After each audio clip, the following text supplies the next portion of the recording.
What's going on, guys? I got my AK-103 Kilo from Krebs Customs on the table right now.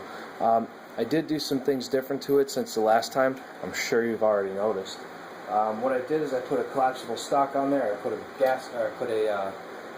receiver extension on, and I also put a Krebs Custom key mod rail onto it. I put the full size on there because it just looks different. It's like a weird mix between a ACR and a AK and an AR. It's just all these. It just looks like a bunch of different guns, and I love it.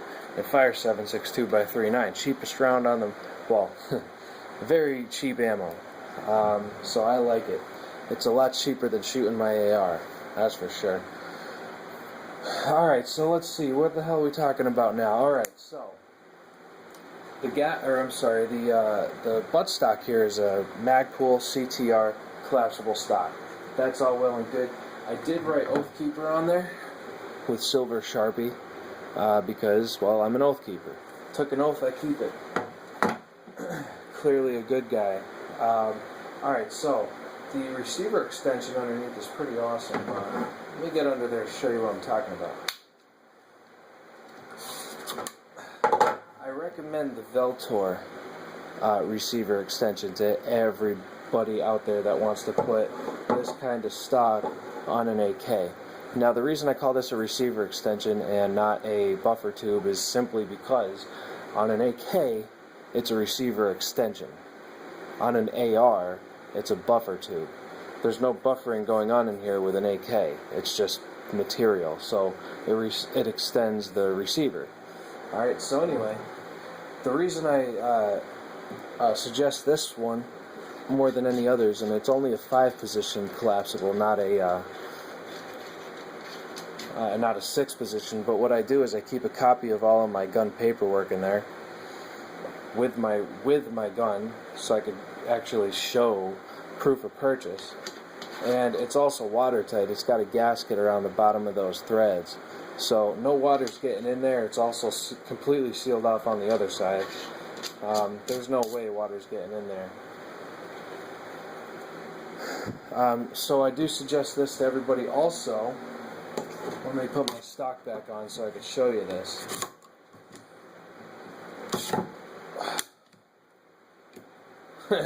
Okay, since we have Junior walking around,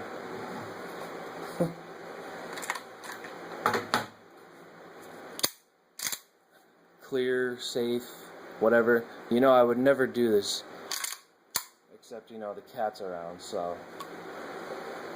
Now we gotta be all safe. Come here, little buddy. I love you. Get off the table. Alright, so.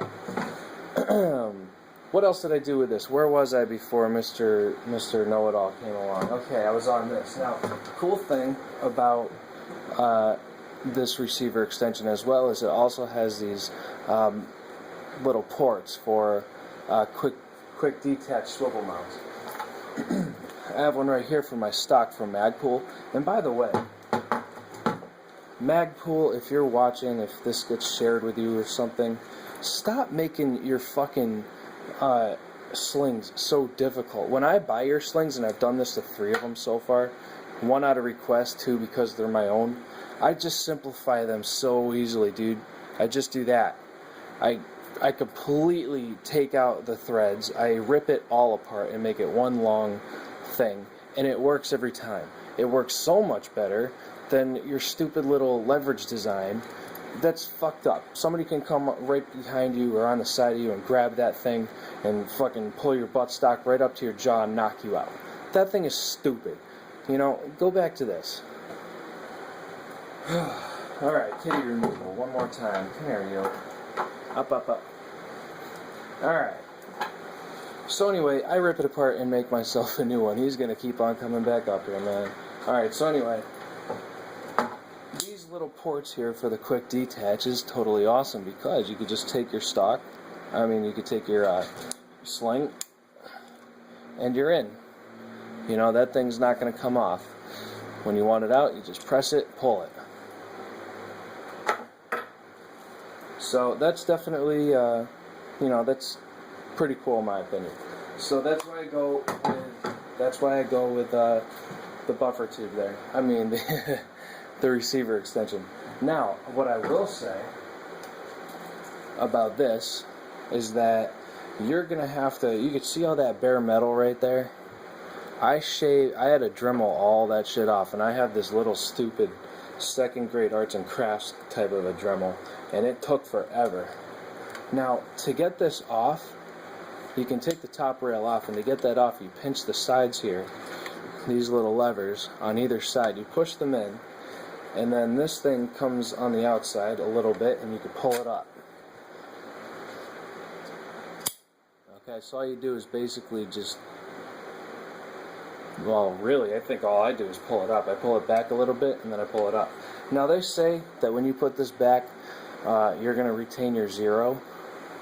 I don't know about that 100%. I like the style of this, so I do. But I will say that, you know, I had to Dremel out inside of here too because it wasn't an exact fit for my front sight. You see how it marries up very well there, and that's the reason I went with the short barrel. It's a 14-inch barrel with like a 2.5-inch flash suppressor on there. But the thing about that is that the front sight is farther back than most of them. So when I put this back on, you know, it looks really flush. It looks like it's supposed to be that way, and that's why I went with it. Now let me tell you something about the gas tube right here. This is what I'm talking about when I say get a sporter gas tube. Okay, the one that you naturally get with this has, you know, has stuff here that you know, you have to cut off, or else it's not going to fit. So it's good to have this. It's good to have a sporter, you know. But if you don't, I would strongly suggest a wheel grinder or something, because you're going to have to get rid of all this material to make this upper part here fit. And to put it back, all you do is just line it up, push these again, push it down, and push it forward. Hear that click, and you're set. You're back in the fight, basically. So, I mean, that is pretty cool. That's why I got it. It's nice. It kind of reminds me of a heat shroud on a, you know, on a shotgun or something. It just looks awesome. I love how that looks. It just makes it. It combines a whole bunch of different gun designs into one, and you still get to fire a very lethal, heavy bullet from your design. You know, from the back here, it reminds me of an AR type of rifle. Being all black, it kind of does as well. You know, we got the magazine here, you know, and the sights and the action and all that. Definitely AK origin, and I love that. Now, when I get up here, I can't help but to think about an ACR, because it just looks like it has that front profile of the ACR, and I love that. It just looks so freaking awesome. So, I mean, the front sights are lined up perfectly with this design. It looks like this is how it's supposed to be. It's very awesome. I love this gun. I love this design. You know, this is what I wanted to do with it from the very get-go. The only thing that I can see myself doing differently is putting another stock on here, or a different stock on here, I should say. One of the Magpul ones, I forget what it's called, but it's very, very, very expensive. I think it's like $275 just for the stock. Dude, that's nuts. So, I don't want to do that, but this is, I mean, I do want to do that, but I don't want to spend that much money. So, in the future, I may do that. But, that's pretty much it. That's my Krebs Custom AK-103, finally finished, with all its accessories, except for magazines, but, well, I'm actually getting a plate carrier for this one too, because my plate carrier now only holds AR magazines. I can't fit AK mags, so right now I'm kind of fucked. But when I get that new plate carrier and pouches and all that, I'll let you know. Y'all be good, stay safe, stay American. I'm out.